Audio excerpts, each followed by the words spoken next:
Hello, welcome to our panel, Back to School, Coping with Anxiety, Uncertainty, and Safety.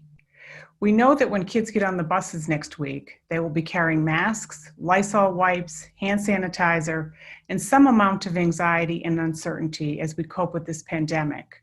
We also know that making a choice about school attendance this year was tough.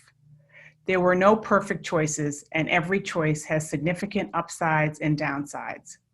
But most of us want our kids back in school for their social and emotional health, as well as their academic engagement. If we look back over the spring semester, we know that some kids fared pretty well while distance learning. For kids who work well independently or who experience a lot of social or academic stress, being at home for a semester reduced their stress and they felt better. And they may have performed better.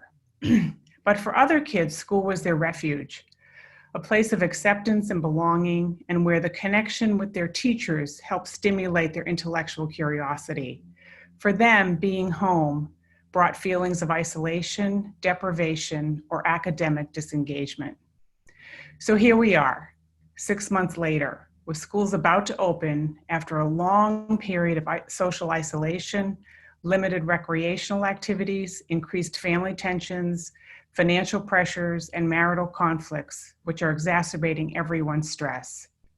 So everyone is beginning this school year feeling anxious and uncertain and wondering how the year will unfold, while also knowing that we may have to pivot on a dime to keep our kids and families safe during this pandemic. I'm Carol Malstead, a psychologist here in Ridgefield and chairperson of Project Resilience, which is co-sponsoring this webinar along with Ridgefield Public Schools, Ridgefield PTAs, Ridgefield Public Library, Books on the Common, and Silver Hill Hospital. It is our wish that this panel of local experts will offer you some hope, along with some useful tips and strategies, so that you can put your kids back on the bus with a sense of optimism, resilience, and yes, a healthy respect for caution as they begin a year that is sure to be unpredictable. Before we begin, I just want to note that we will be taking questions later. You may send us a question by clicking on the Ask a Question button on the lower middle of your screen. So we're going to start with the little ones. Dr. Melanie Pearl is a psychologist with a private practice here in Ridgefield, and she can help us think about what our youngest children might experience this year as they return to school. Welcome, Dr. Pearl. Thank you, Carol. I'm glad to be here. I'm going to take a moment and I'm going to try to share my screen. Can everybody see? Yes. Okay, fantastic. We all have worries, like Carol said, and among those worries is a worry about our children's worries. And I hope that I can give you a couple of tips this evening to kind of tuck in the back of your mind as you're responding to your young children as they're getting ready to make this transition back to learning, whatever that learning might be looking like, whether they're going to school, whether they're going in a hybrid model, whether they're staying home full-time. The number one thing that I'd like us to all remember as parents is that children's worries, little children's worries, are different from adult worries. They have not been on the planet long enough to be rational enough to develop rational worries. And so they're thinking about a lot of the things they'd be thinking about if this were a typical school year. Are there going to be friends in my class? And then the additional worries of very concrete things like, what do I do if I have to sneeze and I'm wearing a mask? Or how do I ask my teacher privately to go to the bathroom when he or she can't understand what I'm saying through my mask? So the littlest people among us will have this set of worries that we may not even be considering. And so one of the first things that I want us to think about is that when we're thinking about worries, we want to keep our adult worries separate from the little ones' worries. So we want to make sure that we are having our phone conversations in private, that they're not hearing us, overhearing us. Talk about how nervous we are about the transition back to the school year. We want to make sure that we're limiting the adult-oriented media that they have exposure to. And we want to make sure that we don't try to outcompete them with our worries. So when they're talking about things that are anxiety-provoking to them, we want to make sure that we are listening. We want to provide reassurance, but we also want to be honest And so we want to try to stay away from absolutes. We can't guarantee, for example, that no one in their school is going to get sick if they wear a mask, if everyone wears masks. But we do know that wearing masks helps. And so this is a way to give honest reassurance to our children. A second thing that we want to do that's concrete in nature is to prepare in advance for this return to learning. We want to be doing mask practice now. I'm sure by now a lot of you have heard the recommendation that when your kids are on screens to start encouraging mask wearing at home. This is a great time because they're distracted by whatever's happening on the screen and they're getting practice wearing their masks for long periods. Now is a good time to return to back to school self-care. Predictable bedtimes, earlier wake-up times, regular meal times, regular bathing, and any kind of return to school ritual that your family might have. Some people get haircuts, some people buy sneakers, some people write a note to the teacher. You can do all of those things, whether you are sending your child back to hybrid model like we're having in Ridgefield, or whether you're keeping your child home for home learning. And what these routines and rituals do is they start cueing the body and brain that something big is coming, but for a lot of kids that they've done this before, and they'll be able to do it again. Another concrete step that you can take is to put up some sort of visual schedule for your child. Just about everybody is balancing a different type of schedule than they've had in the past. And we give our kids a little bit of control when we put that schedule in front of them, because then they know how to harness their effort and energy depending on what's coming next in their day. The third thing I want to mention is that if there is any school year that is for prioritizing emotional health over academic health, this is it. This is a big transition for everybody, like Carol mentioned when we started. So we want to be paying attention to our kids' emotions. We want to be validating them. Anything they feel is fine, is normal, is acceptable. We want to give words to feelings that they may not be able to express in words. You're frustrated. I understand that. That makes a lot of sense given how fast things are changing. We want to give them control where we can. Let them pick out what they want to wear to school. Let them pick out what they're eating for lunch. Little bits of control help them feel more competent in their environments. And then one of my favorite strategies for when we just can't give them what they want is to grant what they want in wish form. So if your child says to you something like, I'm so mad that I can't eat my lunch in the cafeteria with my friends, you can say something like, I wish that was an option for this year too. I wish it could be different too. And so then we're granting them that permission to be frustrated and also saying, hey, I'm with you. And then we can kind of avoid doing anything about it because there's not really anything we can do about that one particular frustration. There's a psychologist in West Hartford who says that the 3 R's for this year, rather than reading and writing and arithmetic, should be reassurance, relationships, and resilience. And these things that I've talked about, along with generally trying to model being able to cope yourself, should help us with the reassurance, the relationships, and the resilience that we hope our kids carry into this school year. Thank you. Thank you, Dr. Pearl. Next up, we have Dr. Elizabeth Engelberg, who is a psychologist in private practice here in Ridgefield, and she works with teens and will help us talk about issues for middle schoolers. Dr. Engelberg? Hi, thanks Carol, and thanks Melanie. That was really well stated, and I'm going to overlap some of the thoughts that you have. Tonight I'm going to talk about middle schoolers, and I really want to break it down into grades because I think that each grade sort of has a different challenge this year. Those 6th graders that are either going to be coming to school or doing the hybrid model or going and studying at home do face, I think, a particularly difficult and different issues than the 7th and 8th graders. The 6th graders, as I've heard, are not going to have lockers this year, which I think is slightly different than what the other years have gotten into. I know, and I remember my girls were very excited about lockers. And this year they will not have lockers. So I think that will be a different issue, maybe some disappointment. And I think you as parents will have to listen to some of that disappointment that they will not have lockers, but they will be having a tour. And I think for sixth graders, those tours are very important, so they can get to know the school and have some reassurance about it.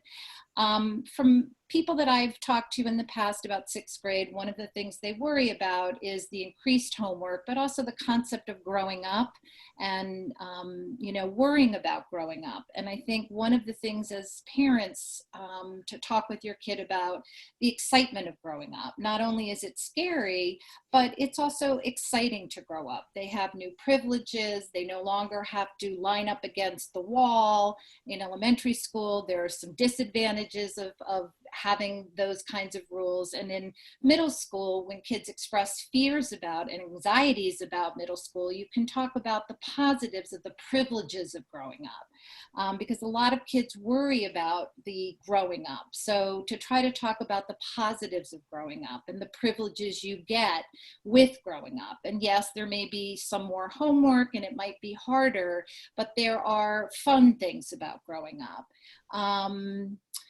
I want, to, reiterate what Dr. Pearl had said about listening to the worries. So the sixth graders may have different worries than your seventh and eighth graders. What we want to do is try to validate what they're worried about. And I think that one of the most important things for all kids in middle school and in high school is to try not to get down into the what if game. This is a very difficult time for a lot of kids, and there's a lot of what ifing. Well, what if this were to happen? And what if that were to happen? One of the things we want to try to do as parents and working with our kids about the what if is to stay in the moment. Right now, school is going to be this for this week. We have to stay focused on what we know for now and try not to go down the path of what if this changes, what if that changes, what if someone gets sick, what if my teacher. Try to stay focused on what we know today. What we know is school is happening this week, this way, and stay in that moment with your kids. Try staying positive with what the school will look like, especially for the sixth graders as they enter a new environment.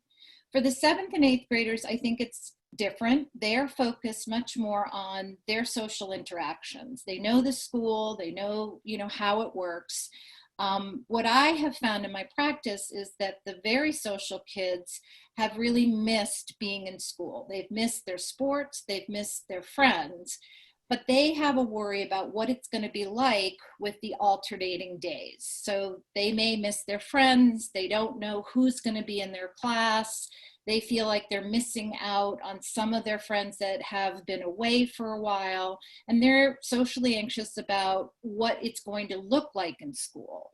I've talked to some kids this week saying, how am I going to eat lunch when I'm 6 feet apart from my friends? Am I going to be shouting at them in their masks? It's going to be strange.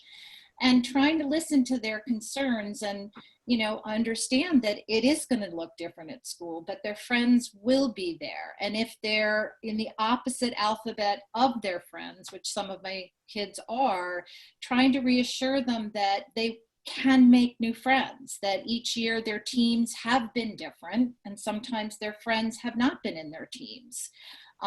But to first validate and listen to the fact that they are worried and concerned, and not over problem solve and give them advice, but to listen first and then work with them on, well, what do you think we can do about that? And sometimes we can't do anything about that, but remind them that meeting new people can be fun. For other kids who've been socially avoidant, going back to school is going to be hard for a different reason. They've enjoyed somewhat being at home, and going back to school is harder for them. For those kids, I would recommend that you do more play dates and more get-togethers before school to remind them of the friends that they do have. All of these challenges I know are difficult for the kids going back, but the most important thing that I really think for parents and for kids is to try to remind them that school is a positive place. All the kids that I've talked to really want to go back to school. They crave the structure, they crave the peer interactions, They want to be back in school. They want to feel that sense of normalcy that I think all of us really do crave in this time that is really, truly not normal.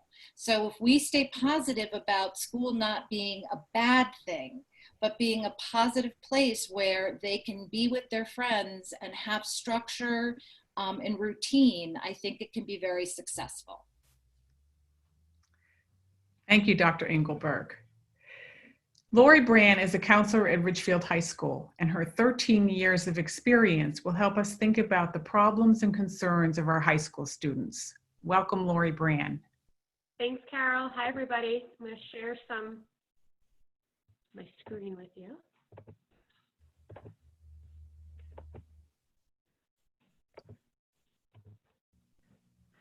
So high school really covers a huge developmental range. From our ninth graders, they're transitioning into more independence and increased social pressures, all the way through to our seniors. Young adults, they're driving, they're working, and each of those groups and our sophomores and juniors in between have a lot of the same concerns, fears, and anxieties, and they also have their own unique ones. And going to high school, starting high school, or finishing high school during a pandemic can seem very, very unfair. There's traditions, there are rites of passage that all take place, within the halls of Ridgefield High School. And our kids have grown up here in Ridgefield, when they were 5 years old playing soccer, they were the Tigers. They've been the Tigers. So to finally get to be a real Tiger at the high school is a huge milestone. And to have some of those stripped away and taken away from our kids really, really feels, and it is, unfair. So there are so many ways that we can help our teenagers get through this and get through it as better people. The reality is our teens are worn down. This has been going on a very long time, and they're relatively short lives. All the way back in March, this started, and here we are in August, and things aren't that much different. Their summer was not what they wanted. There were no big vacations. A lot of our students had jobs fall through, internships, summer programs, sleepaway camps. So they're upset about that. They have a lot of anxiety about what school will be like. The halls of Ridgefield High School can be crowded, even at 50%. So some students are anxious about getting sick in school, about being in class but not being able to hang around with their friends. What will their sports be like? And there will be more disappointments to come. Because school is opening, it doesn't magically mean that all of the events and dances and homecoming and things like that will take place as they are used to. But the good news for you, the parents, is that you can help. Providing a warm and structured home is really key. They're going out into a large high school where things are different. They're anxious, they're unsure, they're unsettled. Just like middle school, they may not be with their friends and their buddies, but knowing that things remain the same at home can be very, very comforting. And so for that reason, the home needs to be a safe, predictable place. Even though you have your own fears, your own anxieties about COVID, you may not be sleeping well at night, maybe you're working from home and things are a little more chaotic, trying to really keep the house a comforting, predictable place it is important. Oops, sorry. They're dealing with uncomfortable, sad, and frustrating changes, but they're picking up on what you're feeling also. So they really are looking to the adults for healthy and helping coping. Establishing a good routine and sticking to it is also extremely important. Our teenagers, they need enough sleep. That's 9 hours. Most of our students have been on, different sleep schedules. I don't want to say better or worse, but different since March. We know that, it's really important to start getting them back to a normal sleep schedule. If they're staying remote, if they're on hybrid, either way, they do need to be up and at it every morning for school. Getting physical activity is important, walking the dog, going for a hike, playing a sport, working out in the basement are all really, really important for their own, mental health, for physical health, just that mind-body awareness. A time and a place for schoolwork. So the expectation is these students are waking up every morning, showering, eating breakfast, brushing teeth, and getting dressed for school. and finding a space in the house where they can be uninterrupted, where, there's not younger siblings on top of them, or, they're not in the same office that you're trying to work out of. They have a nice, comfortable space for schoolwork. And it doesn't mean that you're, going out and setting up an office for them, but just a space that's not their bed, that they can, sort of keep their computer and their pens and their papers in a nice, neat way. They should also be helping around the house.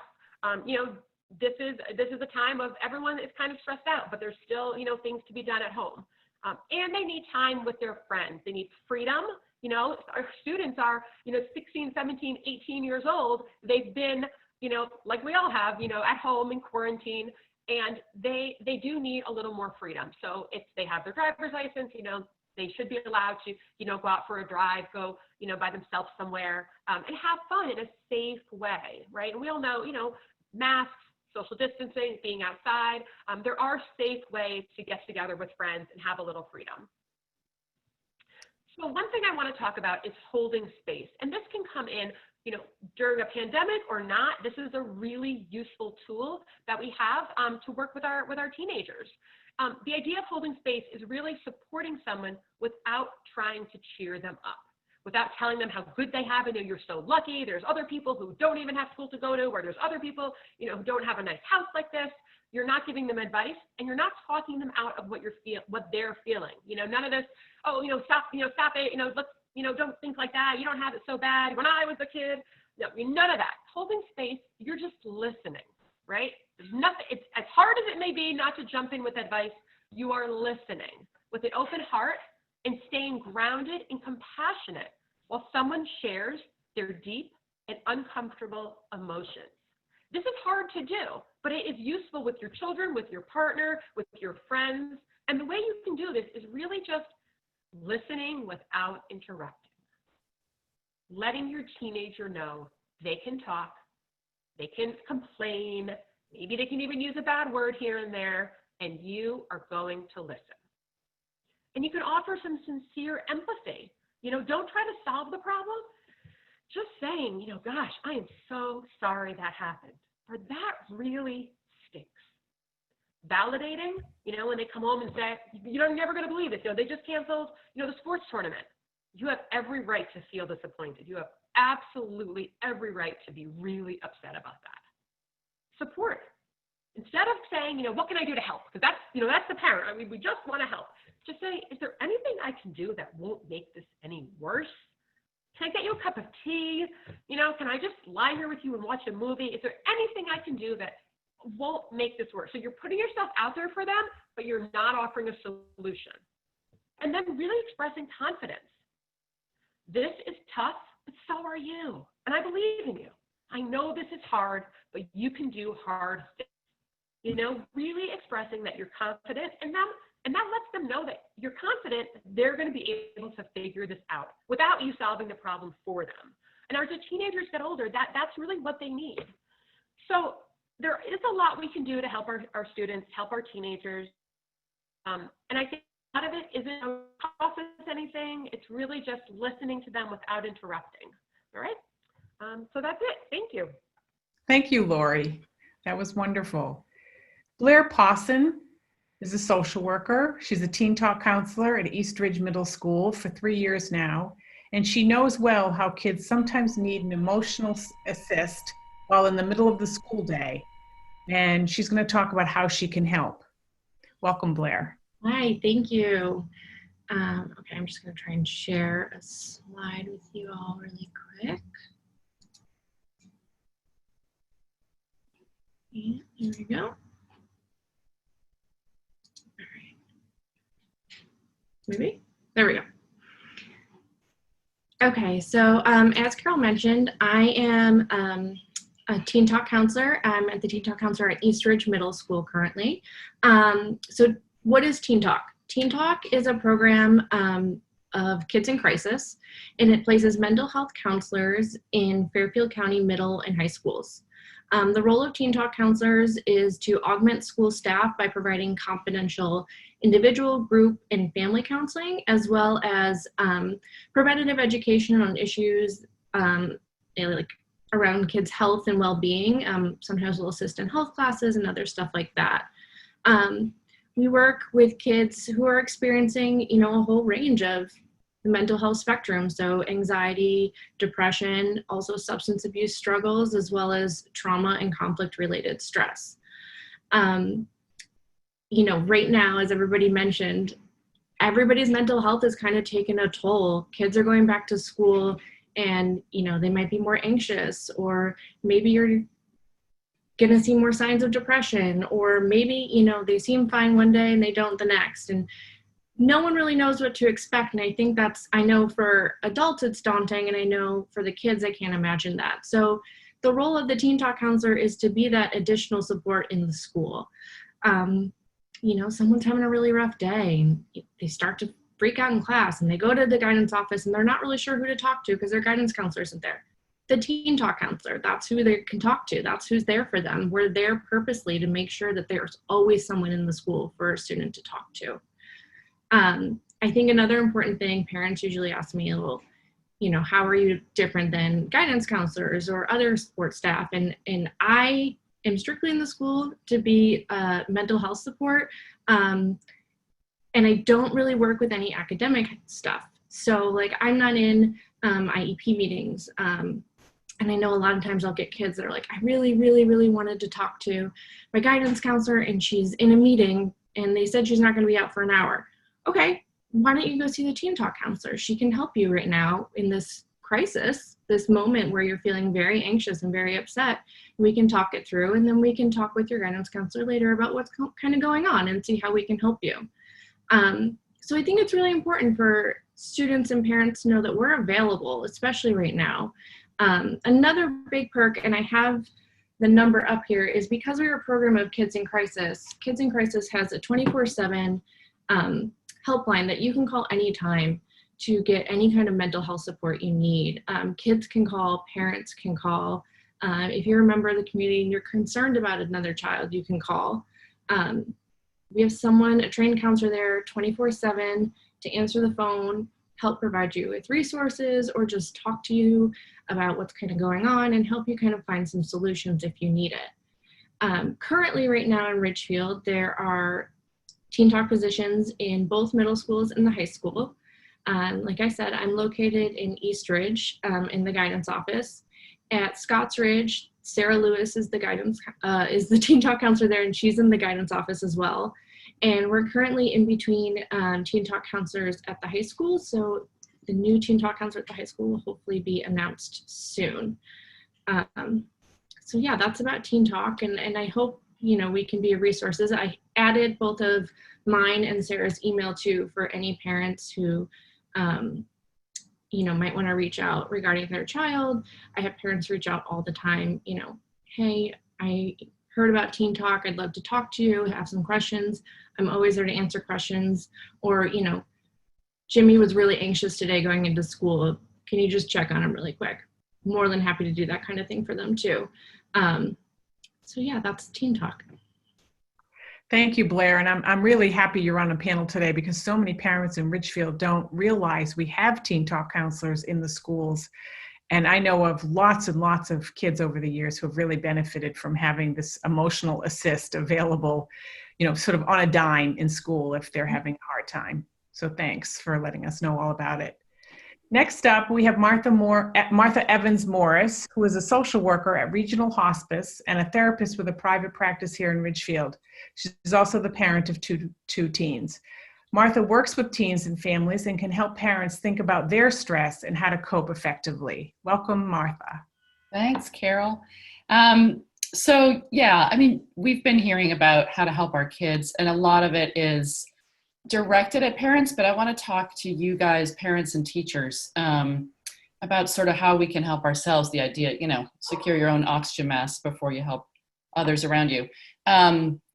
So first of all, I want to really give a shout out to you guys, because you've already been doing an amazing job. There's so many hard decisions to make. There's so much tension. There's so much anxiety. Just the fact that you're muddling through this means you're doing a good job. A good parent looks like a lot of different things. So let's start there. The next thing, I want to start with a quote that I read. So on March 11th, as her students were reeling from the news that this is at Oberlin College, we're going to have to pack up their belongings and head home, perhaps for the rest of the year, they weren't sure. Professor Wendy Beth Hyman, who's an associate professor of English and comparative literature at Oberlin, said to her students, "We don't get to choose when we're born. We don't get to choose what natural disasters, epidemiological emergencies, stock market crashes, tyrannical regimes, wars that our generation faces. We only get to choose how we react." So the first thing I want us to do as parents and teachers is to step back and just observe this as the moment in history that it is. That this is the moment we've been given, through no fault of our own, to parent in, to live through, with all of what's happening, the rest of what's happening in our lives as well.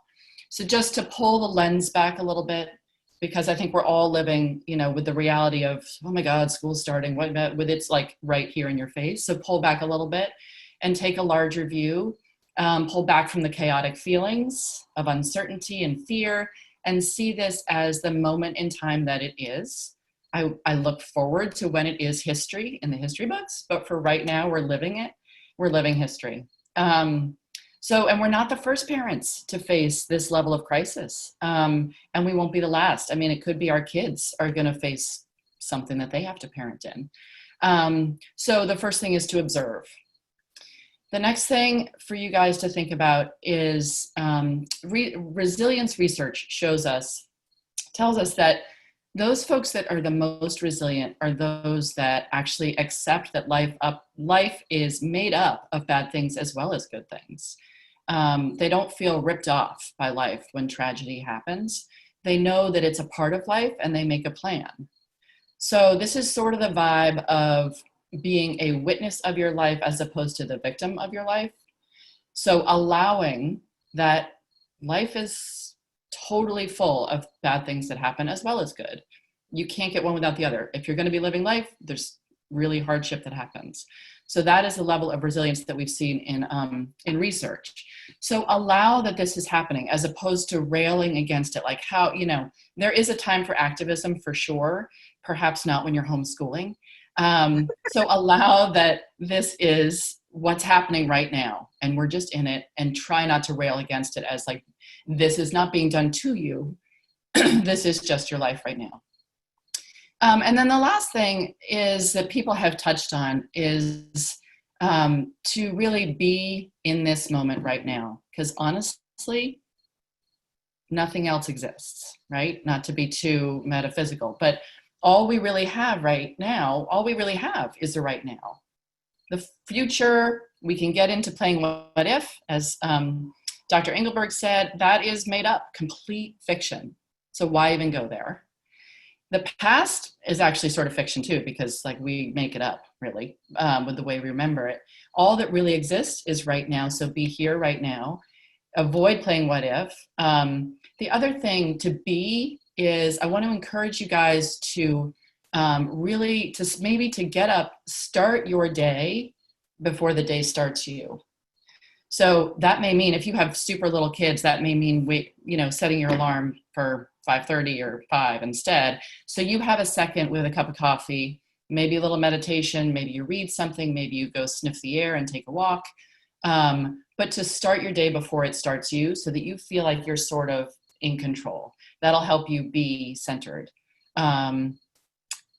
So that's not to say that this is going to be okay, fun and ducky, but at least you'll be being present with your kids. So just to recap, the 3 words: observe, allow, and be. That's it. Thanks. Thank you, Martha. Next up, we have Dr. Susan Lasky. She's a pediatrician practicing in Stamford, Connecticut, and we're very excited to have her with us tonight because a little known fact is that Dr. Lasky helped open a sleepaway camp in Maine this summer with a couple of hundred campers and not one case of COVID. She is the perfect person and the mother of 2 teens to talk to us about various safety strategies and how to think about sending your kids back to school in the midst of this pandemic. Welcome, Dr. Lasky. Hi, thank you so much for having me. I'm so glad to be here. I'm going to just try to share my screen. Great. I'm here to talk about safety in school, which I think is probably the most common question I've been asked in the last couple of weeks. Is it safe to send my child to school? And I wish there was an easy answer to that question. There is no easy answer because I can't tell you that there's no risk, right? And I always say that in medicine, the unknowns are the hardest things to sort of wrap your arms around. But I will tell you that I think currently Connecticut is in a really good place. So we're currently not in an outbreak mode like we were in March or April. Our numbers in Fairfield County per the DPH are actually excellent. They were published yesterday. And currently our case rate is 2 cases of COVID per 100,000 people, which really puts us in a safe and good place, which is why the governor says we can open. We're not like Georgia or Texas currently. So Harvard Global Health Institute put out some information that puts us sort of in a yellow zone, which we would think of as proceed with caution, which basically means that in Connecticut, with our current case rate, actually our elementary schools and our middle schools would be safe to open at 100%. And they would recommend a hybrid for high school. And we're even taking a step back from that by opening as a hybrid for everything to see how it goes. And to sort of assess the situation for a couple of weeks before it would open full time, hopefully. And, you know, I think it's important to remember that, thank goodness, COVID-19 is really not a risk to your children in terms of them getting very sick. I don't really worry about the kids going to school and getting a life-threatening illness from COVID-19. It really comes down to the risk of them bringing it home. And that is a risk that each individual family has to assess for themselves. And, you know, we're assessing risk every day, all the time. We just don't, it's not as in our face as this, but every year during the flu season, we're assessing risk. Flu actually makes children very sick and can make children very sick. So it's a matter of comfort level, and each family has to sort of decide what they can live with. I have some families that I take care of that have told me that the anxiety from that idea of coming home, or if there's a grandparent that lives at home, they just can't do it. So they're doing distance learning, and that's okay. And I have many other families that, you know, we're always looking at a risk-benefit ratio. And, you know, we know that kids learn best in school. We know they're innately social and they need to reconnect, and that they do better emotionally in routines. So if that benefit outweighs the risk for your personal family, you may choose to send your child to school. So I'm just gonna change slides. So the must-dos for safety, a lot of this I know you guys know, but I'm just kind of going to go through the basics. Masking is actually one of the most important ways that we can stop the spread of COVID-19, and masks help prevent respiratory droplets from landing on people we're speaking with or on surfaces that we're near that someone else can then touch and then touch their face and put the droplet and get sick. And universal masking is actually one of the most important things we can do for school to be a success this year. And I'd like to remind everybody that masking is not dangerous. It does not impede your ability to get enough oxygen. It does not increase your CO2 levels. And actually, children can tolerate wearing masks for very prolonged periods of time. They could wear a mask for a full school day with no mask breaks and be absolutely fine. They are not dangerous at all. I think it's a matter of also like getting the child used to wearing the mask. But masks are made of breathable material. And even people with asthma are not at increased risk of having a hard time breathing from wearing one. Hand hygiene is also extremely important. Many people don't wash their hands correctly. Remember, it's not just a quick rinse under the water. It's really 20 seconds with soap and water. And you really have to get, you know, some friction. You really got to rub your hands together, get in between your fingers, get near your fingernails. But the hand sanitizer gel also works quite well. And in fact, if your hands are not soiled with something, it's just as effective as soap and water. So I think many people would feel comfortable sending their children with hand sanitizer. I know the schools will provide it, but if you have a little extra bottle, it's a good way, and remind them to sanitize a couple of times a day.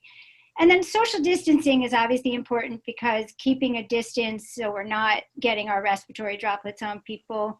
But social distancing is also awkward for children. They're not used to having to be apart from their friends and eating 6 feet apart. But they will learn that it's okay, and they'll learn that that's just their new space. And it is important to reinforce that and show them what 6 feet looks like. And then teaching children how to cover coughs and sneezes properly. I don't know how many times as a pediatrician I get sneezed in the face. It's really important, you do the elbow and keep going over that with them, not to wipe their hands, like their mucus with their hands and things like that, because that's what they're used to doing. So just kind of review good cough and sneeze hygiene. Some people have asked me, should they have their kids wipe desks down themselves? The schools, I'm sure, are going to be doing good cleaning, but I do think it's a good idea, if anybody can find Lysol wipes or Clorox wipes, to have your kids wipe the desks down. I know I can't find any, but even something like, diaper wipes would probably be fine. And remind kids really not to share, which means that we have to unteach them what they know. We're always telling share, but we don't want them to share this year. We want them to use their own pencils and their own markers, so that they're not sharing their mucus that they've just wiped their face with. And I do want to remind you, though, because a lot of people have been asking me about backpacks and bags and other surfaces, clothes, that all the research shows, and the CDC has published a bunch of research, that people really are not likely to contract COVID from fomites. Fomites are common surfaces. So things like if you get an Amazon package, you really don't have to spray it down with Lysol. And the same thing when the backpack comes home, unless somebody has actively sneezed on your backpack or coughed on your backpack, it really isn't going to have enough virus on it for it to be a problem. And I think this year your kids are going to have their stuff right next to them. Also, that, remind kids that they can still be friendly, right? They can wave hello, they can elbow bump, they can foot tap each other to say hello instead of giving hugs and high fives. And then most of the schools obviously are going to try to limit movement around the building, because the other main thing is cohorting. It's much easier to cohort in the elementary schools, obviously, than it is in the middle schools and high schools. But that's why we're going to block schedules and, A and B teams to try to make cohorts the best we can. And then families at home, you've heard this multiple times tonight, but really truthfully, I'm telling all my patients to please practice wearing a mask with your kids. Be positive, be encouraging. Kids take your lead and your attitude towards stuff. And I will tell you that when I first started wearing a mask back in March, I have to wear a mask for 12 hours at a time. And it's a medical mask, which is much harder to breathe through than a cloth or cotton mask. It was hard for me. I felt it almost claustrophobic. And it gives you that sensation, wow, maybe I can't breathe in this thing. But it's psychological. You really can. They've done studies, and there was a nurse recently who walked around with a pulse oximeter on her finger in a 12-hour shift at a hospital, and it didn't go down once, and she was in the mask the whole time. But I got used to it, and I have to tell you that I could probably wear one for 4 days straight, and I don't even think I would notice now. So it's just a matter of getting used to it. As I said earlier, show what it looks like to be 6 feet apart. Take out a ruler, show your child what that looks like. It is really not that far. I know they're used to being sort of close and on top of each other, but 6 feet's really not so big, and they can still see their friend, and they can still hear their friend. As I said, teach proper hand washing. And I think one of the biggest things is please keep your kids home if they're sick and they're not feeling well. I know a lot of times it's a matter of having to work and having to get your own stuff done. But this year in particular, it's super, super important that if your kids aren't feeling well, that you really listen to them and keep them home. Oh, I wanted to leave you with one other thing about the camp that I thought was just important. So when camp first started, it was camp in masks, right? And you had kids that hadn't been out of their houses in over 4 months, and they hadn't really seen friends or been near people. And what I really saw was their first day or two there, they were anxious. They felt nervous. They weren't used to being in masks. They weren't used to having to stay apart from people. But actually, kids are really super resilient. And 2 days in, they were laughing and giggling in their masks and enjoying every activity that they had every other summer there. And even the kids that had never been there before were joyous and thrilled and happy. And, you know, school's going to be different, but it's going to be okay. That's such a good story, Dr. Lasky. Thank you. And on another note, I was actually driving in town today, and there were really dozens of high school students walking around town. And I am happy to report every kid had a mask on. So I think parents really are getting them ready by having them wear masks, which I think is completely different from what I saw in town about a month ago. So that was really good news. Okay, last, but most certainly not least, we have Dr. Aaron Krasner, a psychiatrist on the faculty of Yale School of Medicine and in a private practice in Wilton, where he works with teens and families. Dr. Krasner is noted for his expertise in working with depression and anxiety disorders. Welcome, Aaron.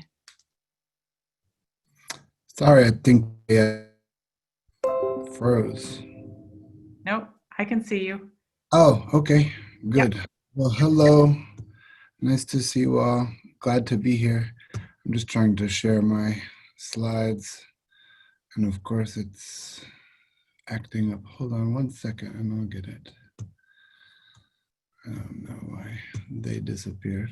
This happened in the rehearsal. It disappeared for someone else. I was relieved it wasn't me. Here we go.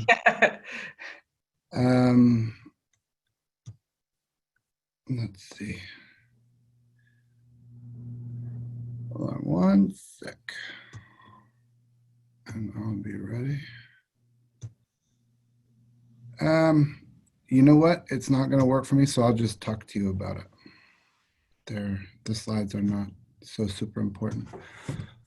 I was asked to talk to you guys tonight about anxiety, when anxiety becomes a problem. And you've heard from all of these really wonderful speakers that anxiety is probably a part of everyone's response to the pandemic.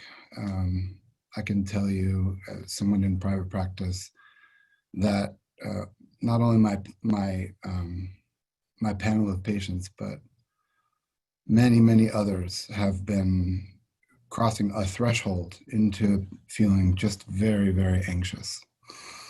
So the first thing to explain is that anxiety is sort of a normal thing. We get anxious for tests, and we get anxious for, lots of different things. Anxiety is a signal. When the signal is of a magnitude that is not manageable, it can cross from a signal that kind of gets us to do stuff into a crisis.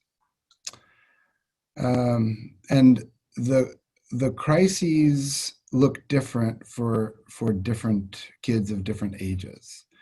But I wanted to give you guys a sense of what to look for. I'm sure you guys know that worries are normal. And if you're not worried in some senses during a pandemic, you're not paying attention.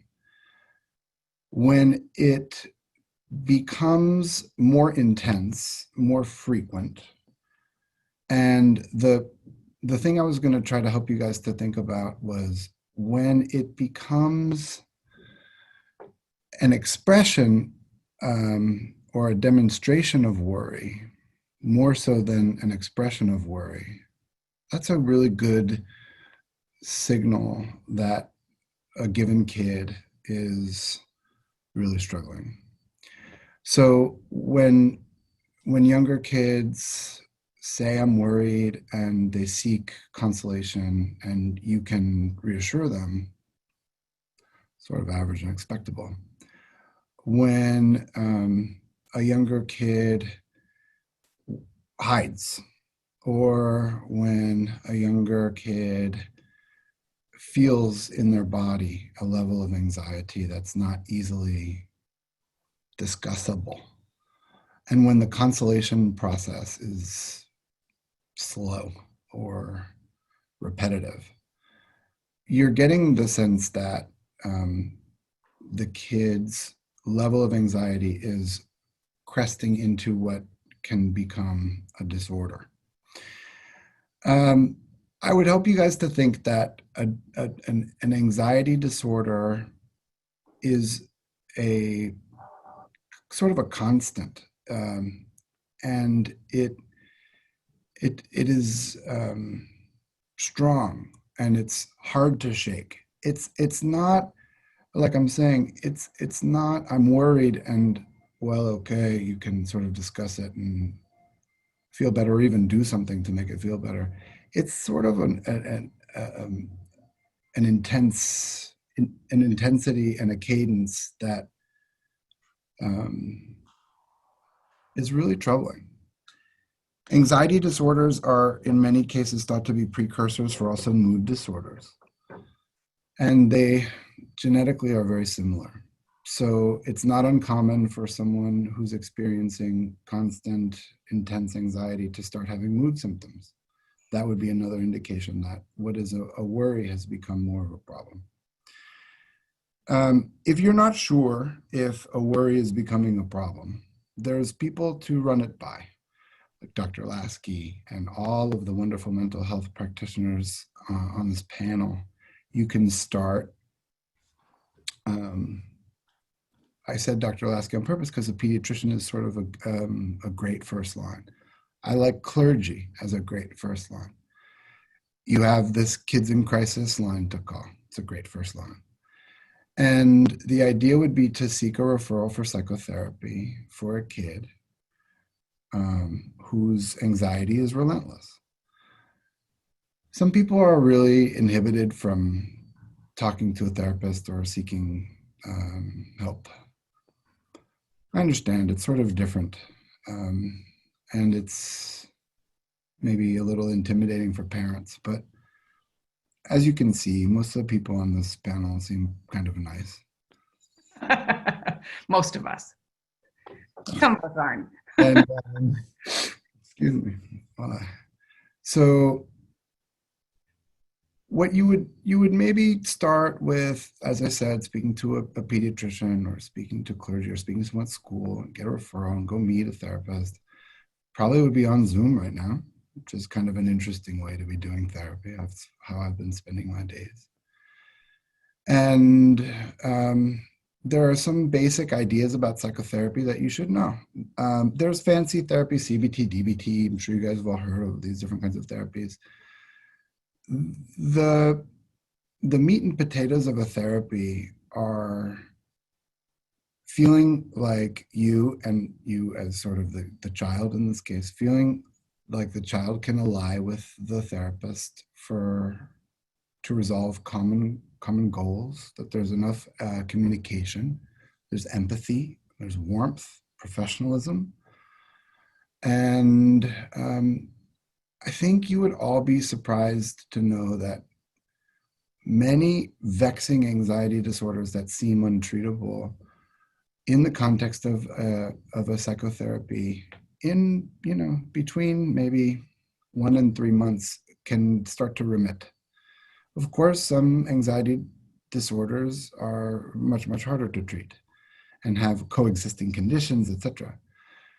In those cases, you still start with a therapist, and then you may need to have additional eyes on the issue, where you perhaps have a neuropsychological consult where one of my psychologist colleagues tests kids and finds out what's kind of underneath the problem. And at some level, sometimes when the disorder is of such a nature that the anxiety doesn't abate with garden variety psychotherapy, Some kids need medication. And the medications that we use for anxiety are super safe. And again, there's a lot of stigma around that, and people feel very anxious about it. But really, I think the message to you is, if in the context of this pandemic, things escalate, they feel out of control, you are seeing demonstrations of worry more so than expressions of worry. And the worried symptoms are in the body, and they don't respond to consolation. Then you can seek one of the first line providers who can refer to a therapist, such as we are seeing here on this panel. And only in the more difficult cases do you have to talk to someone like me, which is better so you can talk to everyone else. It's very nice to speak with you guys tonight. I hope this panel is helpful. Thank you, Anna. That was very helpful. Okay, we have a few questions. So was somebody saying something? Okay, so we have a few questions, and I'm just going to start with them. And I'm sort of picking who I think will best answer it. The first question is, as we're getting closer to the school year, my daughter seems angry and is hitting her brother. Does this mean she's not ready to go back to school? And Melanie, that seems like a good question for you. This could be describing my own children also. This is probably describing more children than it's not, this question. We see behaviors in children, in adults, that are maybe unwelcome when there are big transitions or there are big changes. And sometimes those are signals of worry. Sometimes those are signals of difficulty coping. Sometimes those are signals of coping, because at times when children are learning something new, some of their other things they've learned or behaviors they've mastered have to take a back seat while they're working on the new coping. So an increase in hitting or in anger doesn't necessarily mean a child is not ready. It likely means a child could use a little more grace, a little more compassion, a little extra tolerance, patience, snuggles, silliness, whatever it is that calms and regulates your child, as well as an acknowledgement that, hey, what's happening now is hard, and that makes sense. All the feelings that you have about what's happening are welcome here. And then you may find that you have to set some boundaries around behaviors that are just getting to the point where other people are getting hurt. So it's all right for you to be angry, but it's not all right for you to be hitting your brother, hitting your sister. I'm going to remove you from the situation right now, and we're going to find another way to handle this. And I think if you're doing these things at home, you are likely in good company, because I think a lot of children and a lot of parents are doing exactly that right now. Great. Thank you, Melanie. And I just want to remind the audience that they are welcome to send us a question. If you go down to the bottom of your screen, there's a chat, sort of balloon. If you click on that, you can send us a question. Okay, the next question is for Martha. As a parent, what do I do, or what tips do you have when I have a Zoom call and both of my kids need my attention at the same time?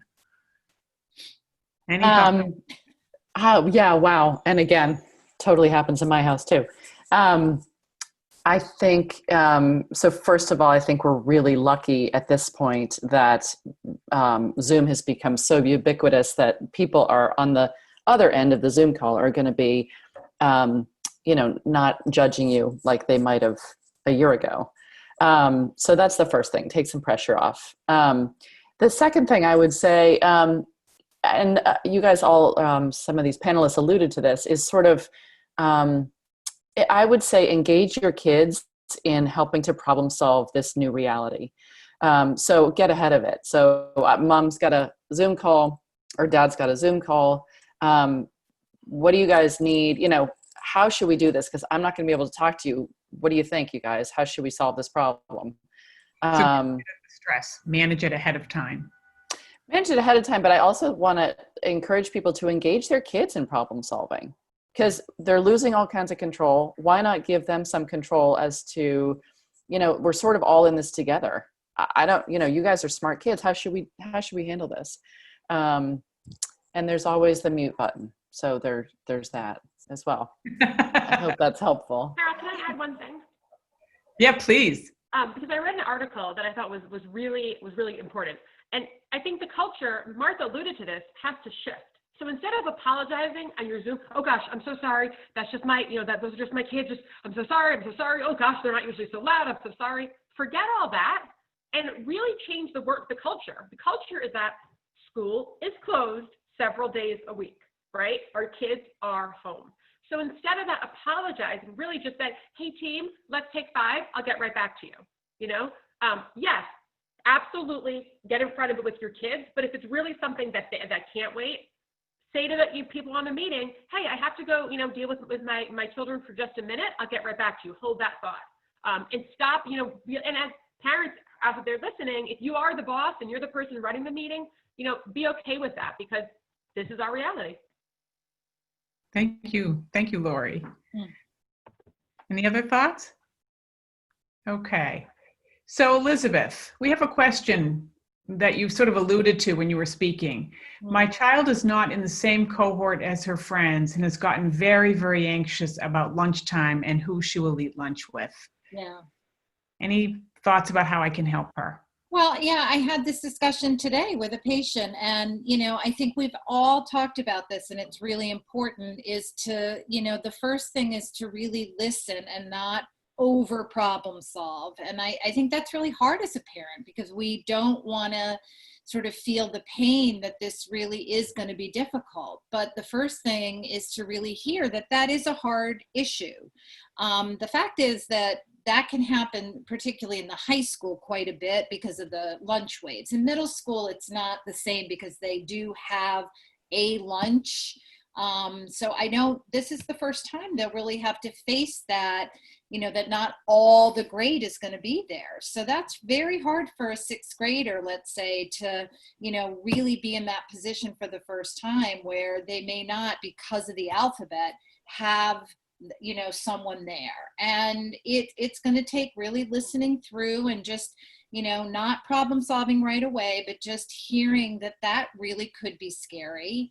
And let them talk about that. And we've all talked about that, not jumping in with, well, it's not going to be that bad. I'm sure you'll meet somebody. I'm sure you'll find someone. I'm sure it won't be that bad, but just don't jump at first. Just let them talk. And then, kind of calmly sort of say, well, what do you think what do you think you can do with that? And then start to encourage and look back at times where they might have been able to meet some new people. Because the truth is there'll be a lot of kids in that circumstance. That's really the truth, is other kids are going to be looking for kids to sit with. And that's what they're going to find out, is that they're all going to be looking because they're all going to be separated from their friends. I think that's a wonderful tip, that reminding kids that they've learned how to make friends every year, and that every other kid in their cohort is going to be looking to make new friends. Yeah. This is a skill. It's like sort of learning how to ride a bike, right? Yeah, and they've done it. And they've done it, and they're going to do it their whole life. And everybody's in that boat. They're going to sort of say, no, I know Janie has Susie. And you're going to say, not every Janie has a Susie. Right. Thank you. Yeah. So Susan, Dr. Lasky, we have a bunch of questions for you. First one is on the minds of lots of parents. When my kids come home from school, do you think I need to put them in the shower immediately? So generally, actually, no. So unless, again, they've been coughed on, sneezed on directly, then the chances of them having virus on them are very low. So if they're wearing their mask and they've been socially distanced like they should be at school, it's really about hand hygiene. That's where we carry most of our germs. And, in medicine in general, that's true. So, for example, I get through the flu season by really good hand washing and almost never get the flu. And so, if it makes you feel better to shower your child as soon as they come home, because some of this is an emotional response to things. Right. then by all means shower them or bathe them when they come home, but you really don't have to. You know, I'll tell you, when I'm on our sick side and I'm seeing sick, coughing, sneezing kids, I go home and I shower. When I'm on sort of the well side and the kids are, maybe they're asymptomatic positives, right? I don't know. And I'm in just my mask, I don't always do that because I know my hand hygiene is really good. And I've managed since March not to pick it up. So Yeah, that's good to hear. So as an aside, and I'm not asking you to dispense, medical advice, but do you have tips for parents whose kids' skin has gotten really, really sensitive because of all the hand sanitizer? Is there something like people can buy a particular? yeah, so I mean, that happens actually to me in the winter too. I don't know how I have skin on my hands currently, but something like Aquaphor, or there's a product called Bag Balm, which is really thick, or Eucerin, like a really thick moisturizer when they get home from school. Because if they're washing their hands or applying it all day, they're just going to keep putting it on top of it, and that may make it worse. But when they get home or at night, they could put on the moisturizer, and if you put a cotton sock over it, even for like 20 minutes, it will help it absorb, or a cotton glove. Thank you. And then a second question for you while we have you on the screen is, since my kids are going back to school, I'm unsure what to do about visiting their grandparents. Yeah, that's a good question. And I would say that just, our older population is definitely our higher risk population, right? A lot of what we're doing is really to protect a certain group of people, and grandparents fall high in that group of people. And so I would say that it's not, again, our case rates in Connecticut are currently very low, but you truly don't know if your child is an asymptomatic positive or if you are an asymptomatic positive. This is one of the weirdest viruses ever, right? Normally viruses have very predictable arcs, right? You can tell, you're going to have fever, then you're going to have this. This virus affects everybody very differently. So I would say that again, it's risk assessment and how comfortable everybody feels, and every family will have to make their own decisions. But a socially distanced visit with your grandparents outside, where you're not letting your children all over them, is probably fine. And again, masks are always better if you're unsure. Masks always are helpful if you're unsure. Great. Thank you. So Erin, we have a question for you. My 10-year-old seems to be afraid of germs and is washing her hands a lot. I am afraid this is going to blossom into full-blown OCD. Any tips on how I should handle this? You've heard all of the panelists talk about accommodation. Everyone has talked about being a little bit careful about hearing an anxious concern and then doing a bunch of stuff to protect the kid. I think we should borrow from the immunologists here and think about small inoculations of anxieties as very good for us. So when we're worried, it's not which may be counterintuitive, it's not always the best or easiest, or it's always the easiest, but it's not always the best thing to accommodate it. And you heard Dr. Engelberg, and you heard Dr. Lori Brand, and Dr. Pearl, and Martha. Everyone has said in one way, shape, or form, people get anxious, kids get anxious. And if you rush to fix and you don't listen, and you kind of rush with it, and you protect the worry, in some ways it has a paradoxical effect. So to be sciencey about anxiety and OCD has long been considered a subvariant of anxiety, and there's different theoretical models for it. It is, however, thought to be really different than even a generalized anxiety disorder.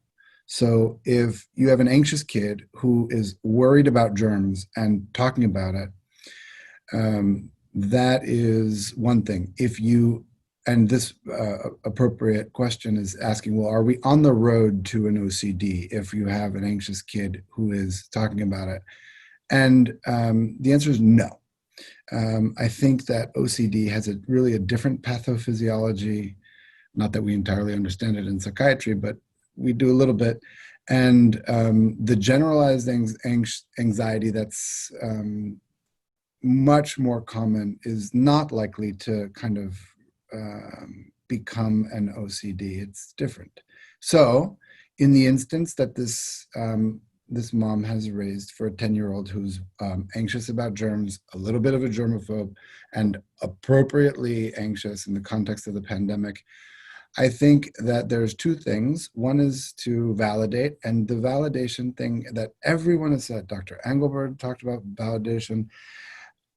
Literally everyone has talked about validation. And I think if you take anything away from tonight, you should really consider the merits of validation, because when you say to that 10-year-old girl who's worried about germs, say, well, you know, it is a pandemic, and of course you're worried.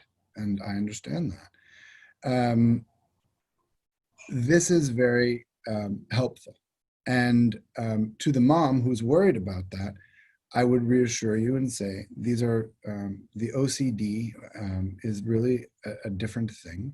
And if you see it over time becoming OCD, and you see the chapped hands, and you hear about things getting just much, much worse, then, you know, then we have to deal with it. Thank you. Okay, so we have a couple of questions have come in. So I guess this is for the whole panel. What strategies to calm down a child that refuses or panics at wearing a mask at school? So I'm just going to open this to everybody.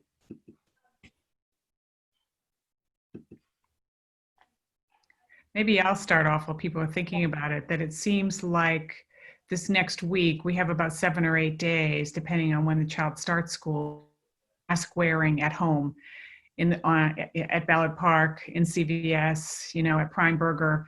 Really practicing should reduce a lot of that anxiety. And if parents are wearing masks, that is hugely helpful. I think when adults model wearing masks and doing it very calmly, I think that can be helpful. Anybody else have a tip on a child who panics wearing a mask? Yeah, I guess the question is, what are they panicking about? And if they need reassurance about breathing, then you just have to practice it in small amounts. And, you know, at home, let them take it on and off, and just do a lot of reassuring about being able to breathe, and model it. And if they need, you know, reassurance from, you know, other people, that the people in the home can say, look, I'm breathing. It's not, you know, never impedes your breathing. Just sort of the scientific part that, you know, you can breathe through it, and look, I'm breathing through it, and just let them keep practicing putting it on for longer periods of time. So a minute, 2 minutes, 3 minutes. I don't know what the panic is about, but it's probably something to do with being able to breathe. So the more that they have it on, the more reassured they get that they can indeed breathe. And, you know, doing it at home, probably practicing at home, is probably the safest part, with somebody who's there wearing it, helping coach them that indeed they can breathe. If that's, I'm guessing that's the problem. Good tip, right? If we're talking about flat out refusal too, there are behavioral ways to even back off from full mask wearing, but still encourage taking steps closer to mask wearing. So I'm thinking about things like playing, for young children, playing peekaboo with a bandana, but maybe, you know, throwing the bandana on for just a couple seconds longer before you pull it off. When you get to the point of doing something with a mask, I don't have a mask with me, but I've got a napkin. You know, a lot of them have ear loops. You can hang it off one ear, and you can walk around the house with it hanging off one ear. You can put it on under your chin. You can get progressively closer to having the mask cover your face. With a child that still refuses, something that you may need to do is find a reward that's more rewarding than the relief from escaping the mask. So what am I willing to tolerate this mask in order to earn? And so, you know, these things range from privileges, extra iPad time, to things that actually cost money. And there are different motivators for different kids, but it may be time to figure out what that is and strike a bargain with your kid that we're going to work up to wearing this mask. And when you have it on for X amount of time, you're going to be earning whatever it is that we've agreed upon. That seems like a really good approach, Melanie. I was just going to add, we haven't done it tonight, but paced breathing or even some breathing exercises, even for young kids, is also viable. And paced breathing, you could even try to come up with a game with the mask where you put it on and you breathe in and you breathe out and you take the mask off. And you can I guess what you heard and what Dr. Pearl say and Dr. Engelberg, but more so Dr. Pearl in this instance, was play. If you can play with them and you can engage, then that can diffract some of the anxiety. Thank you. So I actually had this conversation with a patient's mom today because she was really worried her rising ninth grader was going to go to school and have panic attacks because she's a very sort of anxious, panicky kid. And I told her to do a couple of things besides everything you guys all just said. But I told her to do some deep breathing exercises while she's in her mask. So I often tell kids, smell the flowers, blow out the candles, right? A really big breath in through your nose, a really big breath out through your mouth. That lowers your blood pressure, it lowers your heart rate, and it really makes you feel like you can breathe because you're taking a deep breath. Oh, I think you just froze. I'll just add what she's saying. In addition to, I'm sorry, I was just going to pick up for you. In addition to those physiologic things, it also changes the oxygenation in the blood. And it changes, the hypercarbia, right? And by oxygenating, it changes the pH. And there are interesting mouse models of anxiety disorders that are precipitated by deoxygenating the blood. Because when you breathe shallow, you don't oxygenate properly. And so in addition to those wonderful things, those other physiologic parameters, I also think that oxygenating the blood is an important cue in and of itself for anxiety. Yeah, definitely.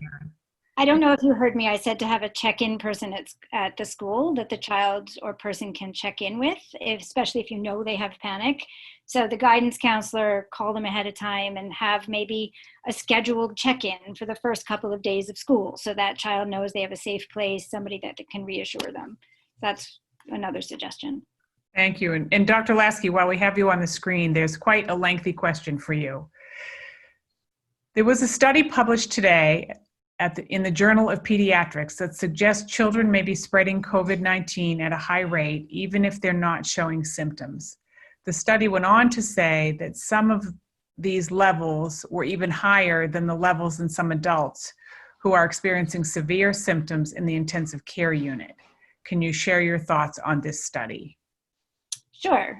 So asymptomatic spread in children has been something we've wondered about since the beginning of this.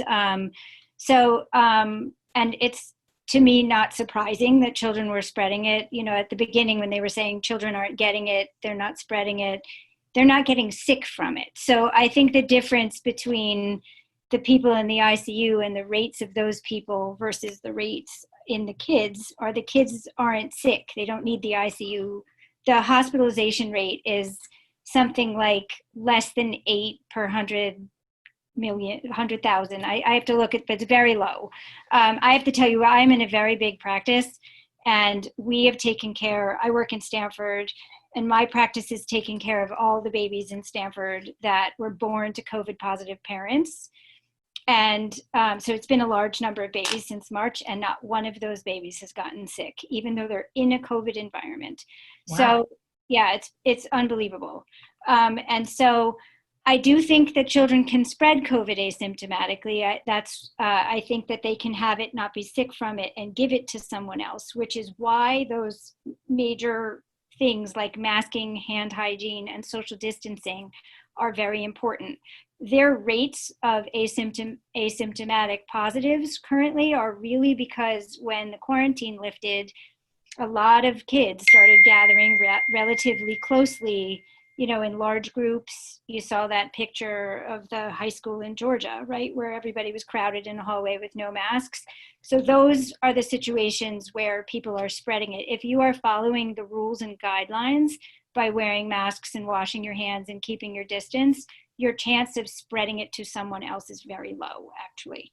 So I think I'm near asymptomatic positives all the time. But again, if you're careful, I think you can really maintain safety. Thank you. And a final question for you, actually, again, Dr. Lasky. No problem. I expected it. Don't worry. What are your thoughts on safe choices for extracurricular activities? I'm anxious to get my kids back into some exercise and some outdoor activities.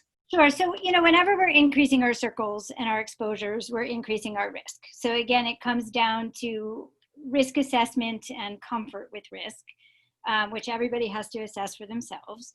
And the more cohorts you're in, the more circles you open, the more exposure you have, the bigger chance you have of coming upon COVID.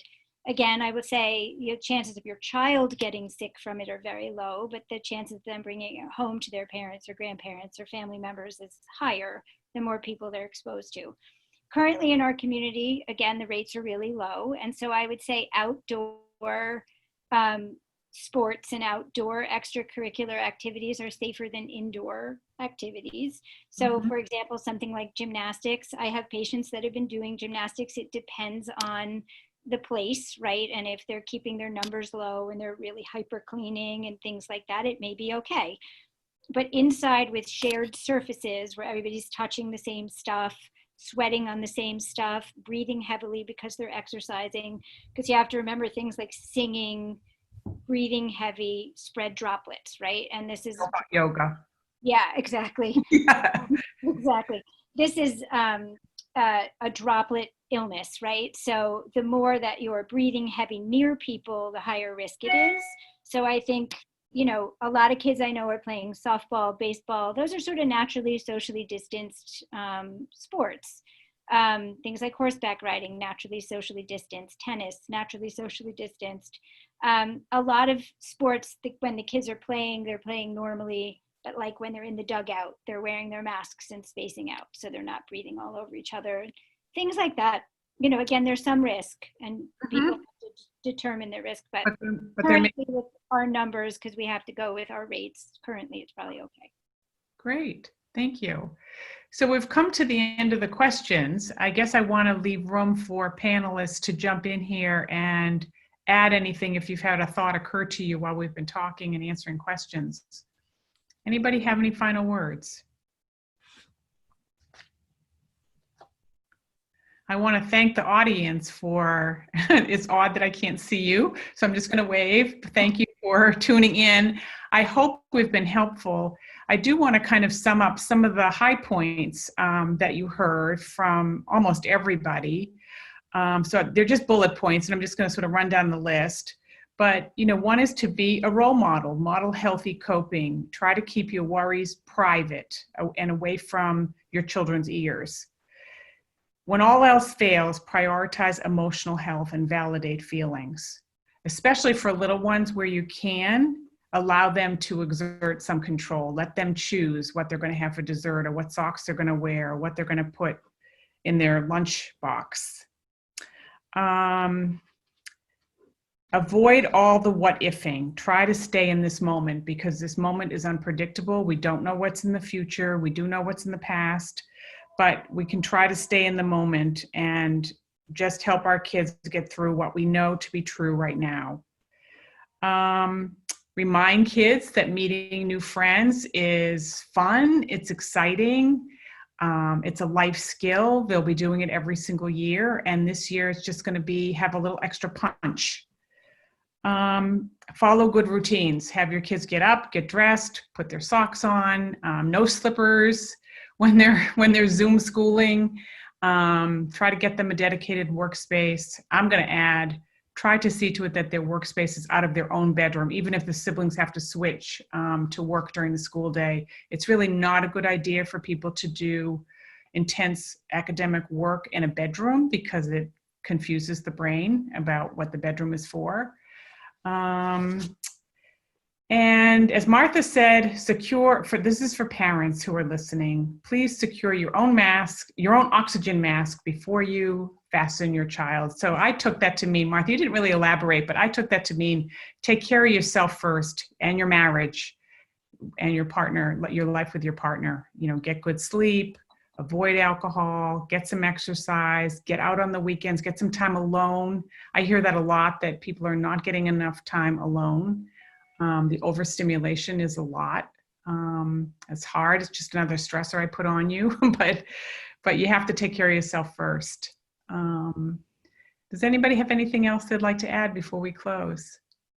I do want to thank all of these panelists for their time in preparing their little sound bites and in answering all these questions. I hope it's been helpful to the audience, and this has been recorded, so it will be available for you to listen to on the library website, and we are hoping to put it on the Project Resilience Facebook page in the next week, so you can look for it there as well. And if you like us on Project Resilience, you'll find out about more talks in the coming year. Okay, thank you, everybody. Good to see you all. Bye.